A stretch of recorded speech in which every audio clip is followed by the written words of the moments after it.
वापी शहर बन सकता है हॉटस्पॉट। कोरोना संक्रमितों की संख्या अब तेजी से बढ़ रही है। उद्योगों के शुरू होने के बाद आंकड़े अधिक भयावह रूप से सामने आ रहे हैं। वापी उद्योग नगर के प्रेशर में प्रशासन।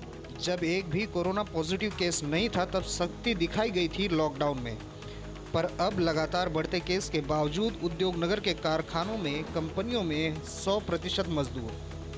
तहसील के वेलस्पन कंपनी के कई केस सामने आए हैं। सूत्रों के अनुसार वेलस्पन में काम करते कई वर्कर्स कोरोना से संक्रमित निकल रहे हैं।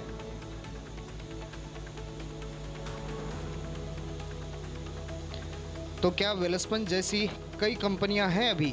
क्या वेलस्पन इंडिया कंपनी छुपा रही है कंपनी में कोरोना के संक्रमण की बात, या संबंधित विभाग कंपनी का नहीं ले रहा है नाम?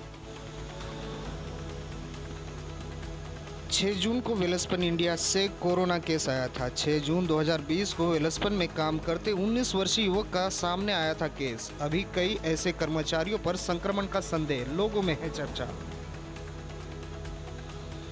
बढ़ते कोरोना संक्रमण पर रोक के लिए हो कार्यवाही। विश्वसनीय सूत्रों से जानकारी के आधार पर यह कहा जा सकता है कि अभी 7 संक्रमण के केस इसी कंपनी से आ सकते हैं।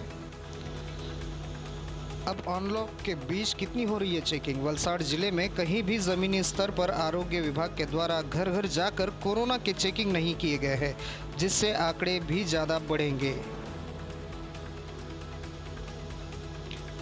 अनलॉक के दौरान कंपनियों में कितनी चेकिंग हुई है? वापी वलसाड़ की कंपनियां, फैक्ट्रियां तथा छोटे उद्योगों में काम करते कितने वर्कर और कितनी क्षमता थी कोरोना की, इस पर भी कोई चेकिंग नहीं की गई है।